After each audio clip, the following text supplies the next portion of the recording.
ମୁଁ ଜାଣିନି ସିଏ ମୋ ସ୍ତ୍ରୀ ବୋଲି ତମେ ଜଣାଉଛ ମୋତେ। ସିଏ ମୋ ସ୍ତ୍ରୀ, ମୁଁ ତା ସ୍ୱାମୀ। ଆମ ସ୍ୱାମୀ ସ୍ତ୍ରୀଙ୍କ ଭିତରକୁ ତମେ ପଶିବା ପାଇଁ କିଏ? ସ୍ୱାମୀ ସ୍ୱାମୀ ବୋଲି କହିବା ତ ତମେ ଲଜ୍ଜା ଲାଗୁନି? ଆଜି ଭଳି ଦିନରେ ତୁ ତୋ ସ୍ତ୍ରୀଟାକୁ ଗୋରୁ ଗାଈ ଭଳିଆ ପିଟୁଛୁ। ଆରେ ତୋର ଏମିତି ବିଶୃଙ୍ଖଳିତ ଆଚରଣ ପାଇଁ ମୁଁ ତୋର ବାହାଘର କରିଥିଲି। ଭାବିଥିଲି ବାହାଘର ପରେ ତୁ ସୁଧୁରି ଯିବୁ। ଏମିତି ସୁଧୁରି ଯିବି? ମୋ ଦେହରେ କଣ ତମ ରକ୍ତ ପ୍ରବାହିତ? ଗଛଟା ଯେତେବେଳେ ବିଷ ବୃକ୍ଷ, ସେ ଗଛରୁ ବାହାରିଥିବା ଫଳଟା ଅମୃତର ଫଳ ହବ କେମିତି? ବାପର ଚରିତ୍ର ଦୋଷ ରହିଲେ ପୁଅ କେବେ ଚରିତ୍ରବାନ ହେଇପାରେ ନା। ତାମାନେ ତୁ କହିବ ଜଜ ମୋର ଚରିତ୍ର ହେଲା? ହଁ, ତମେ ଗୋଟେ ଚରିତ୍ର ହେଲା। ମନେ ପକାଅ ମୋ ବୋଉ ଯେତେବେଳେ ରୋଗ ବିଛଣାରେ ପଡି ଛଟପଟ ହଉଥିଲା।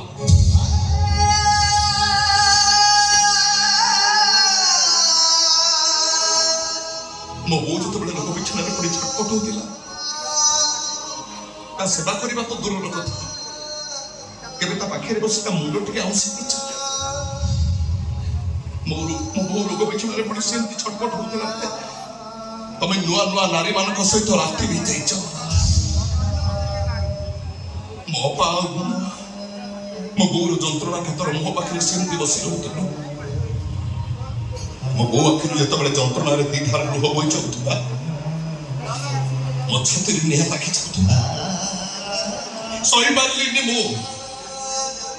କେହି ନଥିଲା ବେଳେ ମୋ ବୋଉ ମୋର ମୋ ଅକ୍ସିଜେନ ମାସ୍କଟା କାଢିଦେଲି।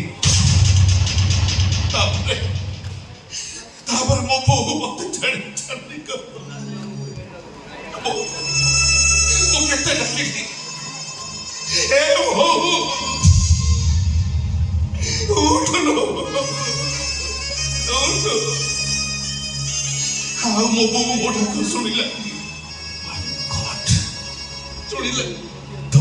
ତୁ ତୋ ବୋଉର ଅକ୍ସିଜେନ ମାସ୍କ ଖୋଲି ଦେଇ ତୁ ତାକୁ ମାରି ଦେଇଛୁ? ମାରି ଦେଇନି, ମୁକ୍ତି ଦେଇ ଦେଇଛି। ମୋ ବୋଉକୁ ମୁଁ ଶାରୀରିକ ମାନସିକ ଯନ୍ତ୍ରଣାରୁ ମୁକ୍ତି ଦେଇ ଦେଇଛି। ଏବେ କୁହ ରାଜା ରୁଦ୍ର ପ୍ରତାପ ପଳେଇ ଆସି ମୋର ଏ ଅଧପତନ ପାଇଁ କଣ ତମେ ଦାୟୀ ନୁହଁ? ଯାହା ସବୁ ଘଟି ଯାଇଛି ସେ ପଛ କଥାକୁ ଭୁଲି ଯା। ଏବେଠାରୁ ତୁ ତ ନୂଆ କରି ଜୀବନ ଆରମ୍ଭ କର। ମୋ କଥା ମାନ।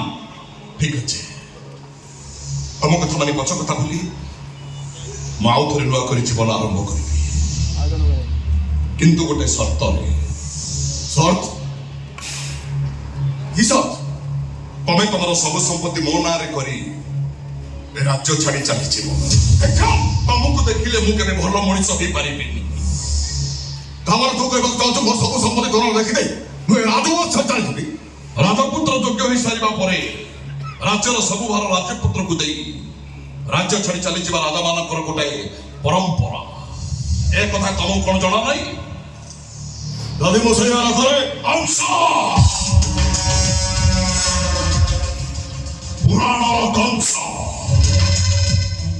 ନିଜ ପିତା ଉଗ୍ରସେନକୁ ବନ୍ଦୀ କରି ରାଜା ଦେଇଥିଲେ। ଇତିହାସର ଅଜାତ ଶତ୍ରୁ ନିଜ ପିତା ବିମ୍ବିସାରଙ୍କୁ ବନ୍ଦୀ କରି ସମ୍ରାଟ ଦେଇଥିଲେ।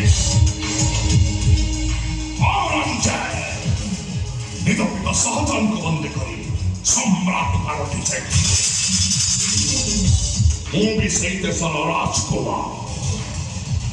ମୁଁ ବଦଳି ଯିବି କେମିତି? ତମର ତୁ ମତେ ବନ୍ଦୀ କରିବୁ? ବନ୍ଦୀ ନୁହଁ, ଆବଶ୍ୟକ ପଡ଼ିଲେ ମୁଁ ତମକୁ ମର୍ଡର କରିବି। ଆସ୍ତେ ରାଜା ରୁଦ୍ର ପ୍ରତାପ ପଳେଇ ଆସି ଆସ୍ତେ। ଏବେ ତମେ ଦୁର୍ବଳ, ତମେ କଣ ମୋ ହାତ ଉଠଉଛ? ମୁଁ ଖାଲି ରାଜକୁମାର ନୁହଁ, ରାଜା। ରାଜା ତା ଷ୍ଟାଇଲରେ ବଞ୍ଚିବ।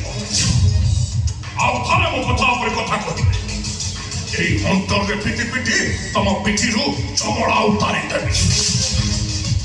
বাস।